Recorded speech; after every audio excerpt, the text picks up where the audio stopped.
defensive line show. They had great defense. They won on defense, special teams, offense, coaching. They won in every aspect of that game. Urban Meyer.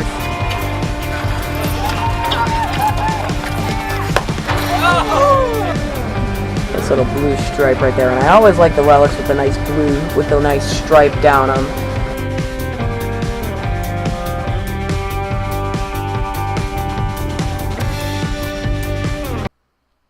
Hey guys, what's going on? Welcome back to another video. In today's video, we're going to be previewing 2019 opening day. Yes, it is finally here, the day that baseball fans have been waiting for since the end of October when the Red Sox won the World Series. Now it's time to go through the course of another fantastic MLB season. Lots of twists and turns and fantastic play in last season's 6-month, 7-month roller coaster ride that we went on. But now it's time to go on it again.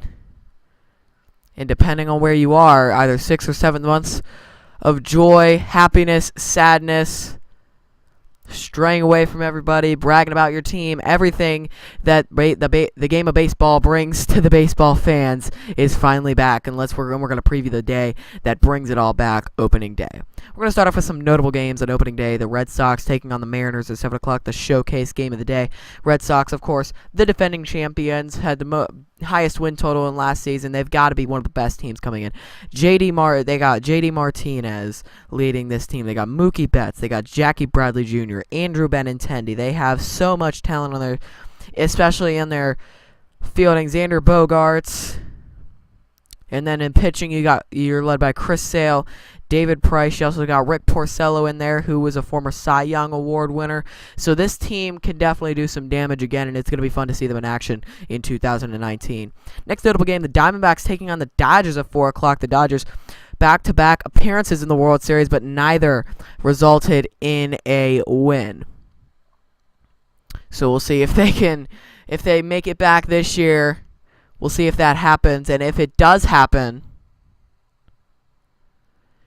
we'll see if third time's a charm for the Los Angeles Dodgers. But they kick off the season against NL West rivals, the Arizona Diamondbacks, a team that has given them troubles in the past, at least past recent years, with their resurgence in Arizona. Next notable game, the Braves taking on the Phillies at 3:05 in Philadelphia. Bryce Harper in his Phillies debut, signed with the Phillies in the offseason. A 13-year, $330 million deal signing with Philadelphia, and this is going to be the big game everybody's going to be watching in Philadelphia. It doesn't matter if you're only a hockey fan, only a football fan, only a baseball fan, or if you're a fan of two or even all three. This game is going to matter in Philadelphia sports history. This game will go down in Philadelphia sports history. Definitely in Phillies sports history, because this was the first game where they have the best player, one of at least, the best players in all of baseball. This game's on at 3:05, so it doesn't start with any other game. So this is kind of put in, I think, a position where it can showcase Bryce Harper and his appearance when he's called out, the big ovation he gets from Phillies fans. That's going to be great to hear for Philadelphia.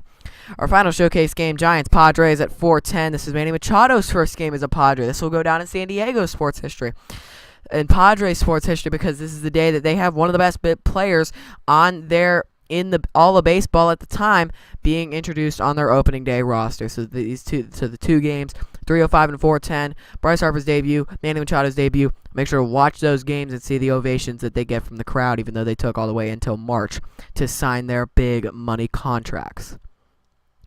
Next, we're going to go on to a couple of notable storylines coming into this one. Our first is Francisco Lindor sprains his left ankle while rehabbing his right calf, and he will miss opening day. And the Indians are missing a lot from last year. They're missing Josh Donaldson, Melky Cabrera, among others. They are missing Edwin Encarnacion, Andrew Miller, Cody Allen. Those are people who left. They're missing Jason Kipnis and Francisco Lindor, the most notable injuries. So their opening day lineup is going to look very, very different than what their lineup in, say, June is going to look like. There's going to be a lot of differences. And with the injuries and subtractions of this Indians team, don't be surprised at the many names that you might not have heard of in Cleveland's opening day lineup. Our next big storyline, Ohtani missing the season opener, missing the entire opening month of the season, having that Tommy John surgery, not being able to pitch until the 2020 season, and that's a real bummer because we all want to see Ohtani for as long as we can because we don't know, we might have a short amount of time with Ohtani in terms of everybody else in the major leagues just because he came from Japan, he didn't come up from the minor leagues, so he might have a little shorter time in the major leagues. So it's not the best thing for baseball to have Ohtani miss the season opener with having his Tommy John surgery, but I think it's the right decision for the Angels to keep him out for the first month of the season.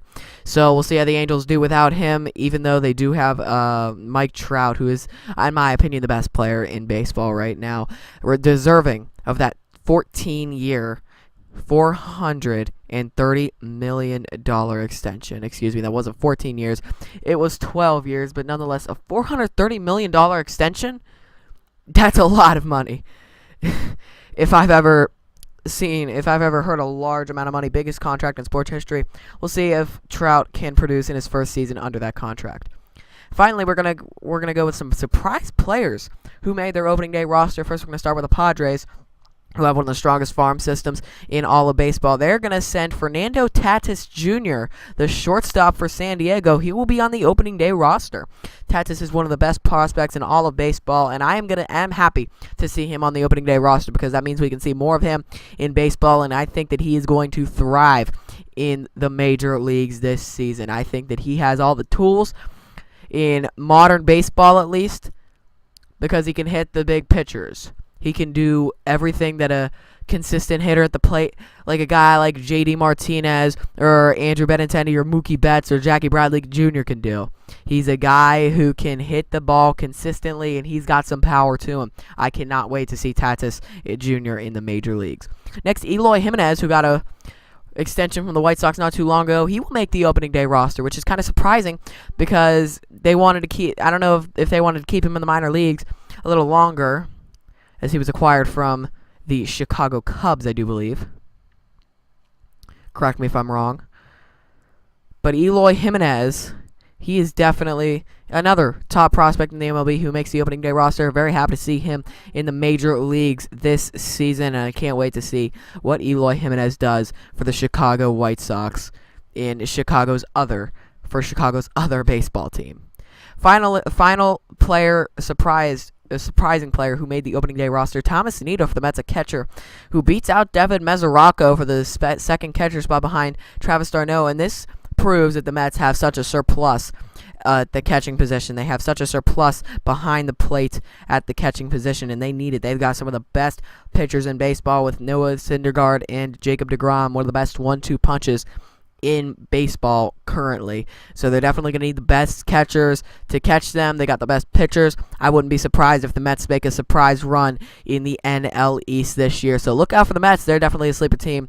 And Thomas Nido making the roster shows their depth behind the plate, especially that not a lot of teams have in baseball right now. That's going to wrap it up for the 2019 opening day preview. Thank you for watching this video. Like, share, and subscribe for more videos just like this one. Opening day, it's here. It's today, the day I'm posting this video. So make sure to enjoy opening day however you enjoy it. I don't know how everybody enjoys opening day, but you do it in your own special way because no other day is like today.